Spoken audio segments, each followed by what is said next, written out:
Hello everyone, कैसे हैं आप सभी लोग। आशा करती हूँ आप सभी बहुत अच्छे होंगे। मेरा नाम है रितु चौधरी और मैं आप सभी के लिए लेकर आ गई हूँ यूपीएसआई 2025 के लिए करंट अफेयर्स की क्लास। अगर आप चाहे तैयारी करें यूपीएसआई की या किसी और एग्जाम की जहां आपका करंट अफेयर पूछा जाता है, तो ये क्लास आपके सभी एग्जाम के लिए महत्वपूर्ण होने वाली है। तो आइए शुरू करते हैं हम आज की अपनी क्लास को। और आज का फर्स्ट क्वेश्चन है आपके सामने। भारत सरकार ने 2025 से प्रत्येक वर्ष किस तिथि को आयुर्वेदिक दिवस मनाने की घोषणा की है? 5 जून, 14 नवंबर, 23 सितंबर या फिर 25 दिसंबर। तो ये है आपकी 23 सितंबर, जिस दिन प्रत्येक वर्ष आयुर्वेदिक दिवस मनाने की घोषणा की गई है। इससे पहले क्या मनाया नहीं जाता था, और मनाया जाता तो किस तिथि में मनाया जाता था? जो सबसे पहले की हम बात करें तो तब जो मनाया जाता था वो हिंदू पंचांग के अनुसार जो कार्तिक मास की त्रयोदशी तिथि होती है उस दिन ये दिवस मनाया जाता था। उसके बाद 2016 में आयुष मंत्रालय के द्वारा जो धनतेरस जयंती होती है उस दिन को राष्ट्रीय आयुर्वेद दिवस के रूप में इसकी घोषणा कर दी गई। फिर बात ये थी कि इसे हम राष्ट्रीय स्तर पर या वैश्विक स्तर पर कैसे मनाएं, क्योंकि हर वर्ष इसकी तिथि क्या होती थी, वो अलग होती थी। पंचांग के अनुसार अलग अलग तिथि पर ये मनाया जाता था हर वर्ष। इसीलिए इस बार मार्च 2025 से जो इसकी तिथि है वो स्टेबल यानी फिक्स कर दी गई है, स्थिर कर दी गई है कि इसी तिथि को हर वर्ष आयुर्वेदिक दिवस अब मनाया जाएगा। तो वो है आपकी 23 सितंबर। भारत सरकार ने घोषणा की है कि 2025 से प्रत्येक वर्ष 23 सितंबर को आयुर्वेदिक दिवस मनाया जाएगा। जो पहले जो मनता था वो धन्वंतरी जयंती पर मनाया जाता था या आयोजित किया जाता था। मार्च 2025 में जारी राजपत्र अधिसूचना के माध्यम से इस तिथि को क्या करा गया है, स्थायी रूप से निर्धारित कर दिया गया है। क्या उद्देश्य है इस पहल का? तो इसका उद्देश्य है आयुर्वेद को वैश्विक पहचान दिलाना, अंतर्राष्ट्रीय स्तर पर आयोजन करना और व्यापक जन भागीदारी को इसमें सुनिश्चित करना। ये इसका मुख्य उद्देश्य है इस पहल का। नेक्स्ट है आपका, प्रधानमंत्री नरेंद्र मोदी ने किस स्थान पर हरित गतिशीलता पहलों का उद्घाटन किया है? मानेसर हरियाणा में, हासलपुर गुजरात में, पूना महाराष्ट्र या फिर चेन्नई तमिलनाडु में। तो हरित गतिशीलता का जो उद्घाटन किया है वो क्या है आपका, हासलपुर गुजरात के अंदर। अब हम बात करें कि हरित गतिशीलता है क्या। तो हरित गतिशीलता का मतलब ये है कि ऐसे तरीकों को अपनाना जो हमारे पर्यावरण पर बुरा प्रभाव न डाले और साथ ही साथ हमारा जो जीवाश्म ईंधन पर या फोसिल फ्यूल पर निर्भरता ज़्यादा है उस निर्भरता को भी कम किया जा सके। अब कैसे किया जा सके? आप पेट्रोल डीजल की कार यूज़ ना करके इलेक्ट्रिक वाहन का यूज़ करें, जो हाइड्रोजन से चलने वाली गाड़ियां हैं उनका यूज़ करें। अब क्या उद्देश्य है इन पहलों को चलाने का? तो इसका ये उद्देश्य है कि जो आपका ग्रीन हाउस इफेक्ट है वो कम हो। क्या?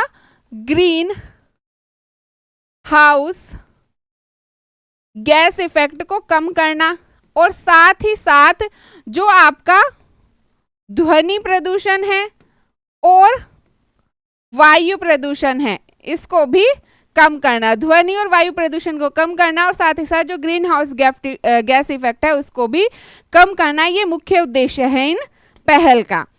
प्रधानमंत्री नरेंद्र मोदी ने गुजरात के हासलपुर में कई हरित गतिशीलता पहलों का उद्घाटन किया है, जिनमें मारुति सुजुकी की ई विटारा का शुभारंभ मुख्य आकर्षण इसका रहा है। यह भारत में निर्मित पहला बैटरी इलेक्ट्रॉनिक वाहन है जिसे 100 से अधिक देशों में निर्यात किया जाएगा, और यह make in India make for the world दृष्टिकोण को भी मजबूत करता है। TDS lithium ion battery plant में हाइब्रिड बैटरी इलेक्ट्रोड का स्थानीय उत्पादन शुरू हुआ है, जिससे आयात निर्भरता कम होगी और 80% से अधिक मूल्य भारत में ही निर्मित होने वाला है। नेक्स्ट है आपका, अगस्त 2025 को डीआरडीओ ने किस प्रणाली का पहला उड़ान परीक्षण उड़ीसा तट पर सफलतापूर्वक किया है?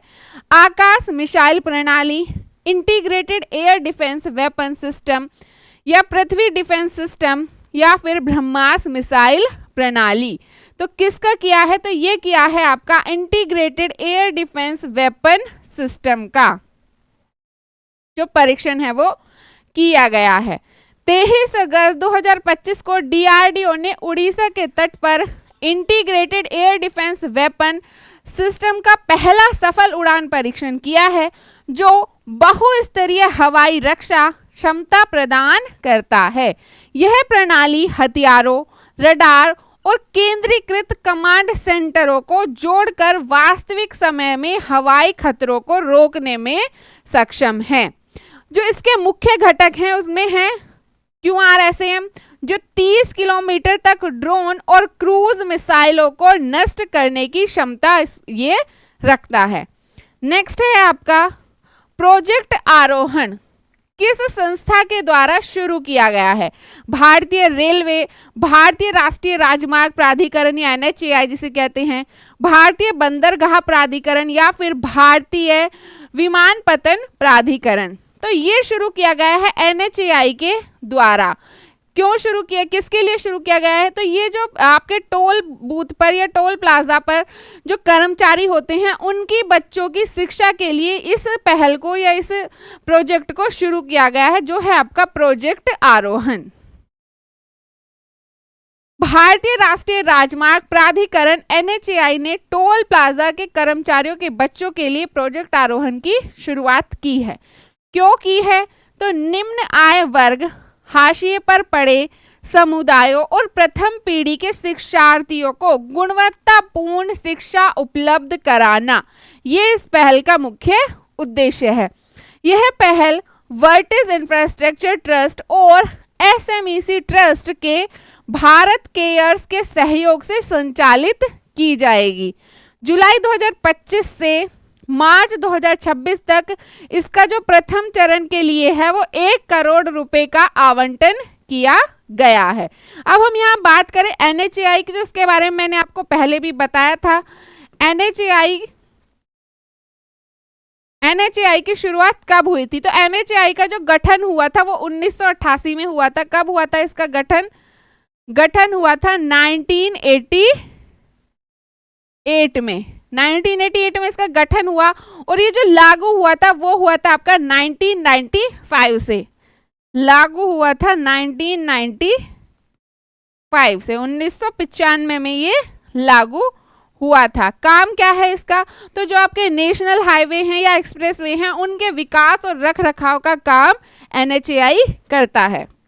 नेक्स्ट है न्यू डेवलपमेंट बैंक या NDB ने 23 अगस्त 2025 को उपाध्यक्ष एवं मुख्य जोखिम अधिकारी या CRO के रूप में किसे नियुक्त किया है? शक्तिकांत दास, डॉक्टर राजीव रंजन, उर्जित पटेल या रघुराम राजन। तो NDB के द्वारा CRO के रूप में जो नियुक्त किए गए हैं वो हैं डॉक्टर राजीव रंजन। अब हम यहाँ बात करें NDB की, तो ये मैंने आपको लास्ट मंथ की क्लास में भी बताया था NDB के बारे में कि NDB जो बैंक है इसे जो पहले जाना जाता था वो ब्रिक्स डेवलपमेंट बैंक के नाम से जाना जाता था। फिर भारत सरकार के द्वारा इसका प्रस्ताव रखा गया 2012 के 4th ब्रिक्स सम्मेलन में जो आपका न्यू दिल्ली के अंदर हुआ था, और उसके बाद 2014 में इसके समझौते पर हस्ताक्षर किए गए और 2015 में NDB जो है वो ऑफिशियली काम करने लगा था। कब? 2015 में ऑफिशियली ये काम करने लगा था। और इसके जो पहले अध्यक्ष थे, कौन थे? पहले जो अध्यक्ष थे इसके वो थे आपके KV कामत। पहले अध्यक्ष जो थे वो थे KV कामत, ये इसके पहले अध्यक्ष थे। ठीक है।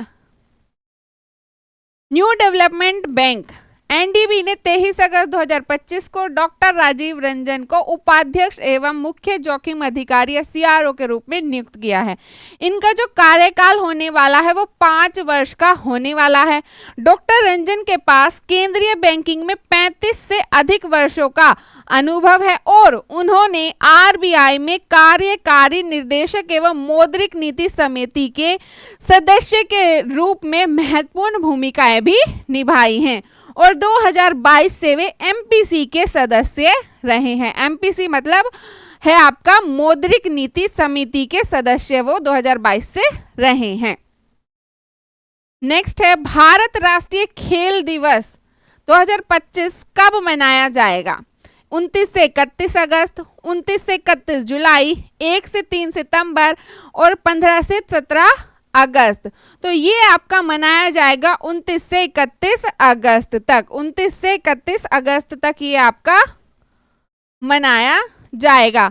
भारतीय राष्ट्रीय खेल दिवस इसकी जो शुरुआत हुई थी वो आपकी हुई थी 2012 में।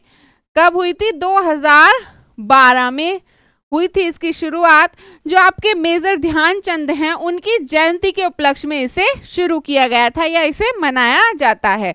भारतीय राष्ट्रीय खेल दिवस 2025 को 29 से 31 अगस्त 3 दिवसीय जन आंदोलन के रूप में इसे मनाया जाएगा, जिसकी जो 2025 की थीम है वो है 1 घंटा खेल के मैदान में, जो प्रतिदिन 60 मिनट शारीरिक गतिविधियों पर जोर देती है। और ये आयोजन महान खिलाड़ी मेजर ध्यानचंद की जयंती पर आधारित है या उनकी जयंती के उपलक्ष्य में इसे मनाया जाता है। और 2019 में शुरू हुए फिट इंडिया मूवमेंट से भी ये जुड़ा हुआ है। साथ ही भारत के 2036 ओलंपिक में मेजबानी लक्ष्य को भी समर्थन ये देता है। नेक्स्ट है, किस संस्थान के शोधकर्ताओं ने प्राचीन प्रोटीन संरचनाओं की खोज की है? Tata institute of fundamental research Mumbai, भारतीय प्रौद्योगिकी संस्थान दिल्ली, भारतीय विज्ञान संस्थान बेंगलुरु या फिर राष्ट्रीय रासायनिक प्रयोगशाला पुणे। तो ये जो पता लगाया या इसकी जो खोज की है वो की है भारतीय विज्ञान संस्थान बेंगलुरु ने।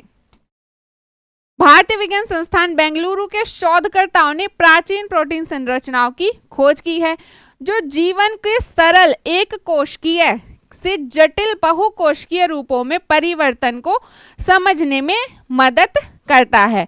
इस शोध में उन्नत आणविक जीव विज्ञान तकनीक और संगणनात्मक उपकरणों का उपयोग करके बैक्टीरिया, आर्किया और यूकेरियोट्स के प्रोटीन का तुलनात्मक विश्लेषण भी यहाँ किया गया है। विशेष रूप से असगार्ड आर्किया समूह पर ये इसका जो ध्यान केंद्रित है।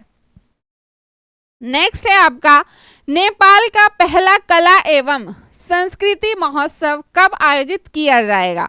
1 से 22 अगस्त 2025, 5 से 27 सितंबर 2025, 10 से 31 अक्टूबर 2025 या 15 से 30 नवंबर 2025। तो ये किया जाएगा 5 से 27 सितंबर 2025 में आयोजित। नेपाल 5 से 27 सितंबर 2025 तक अपना पहला कला एवं संस्कृति महोत्सव आयोजित करेगा, जो कि 22 दिनों तक चलेगा और काठमांडू, भक्तपुर, कीर्तिपुर, ललितपुर और हल्दीगांव जैसे प्राचीन शहरों में इसे आयोजित किया जाएगा।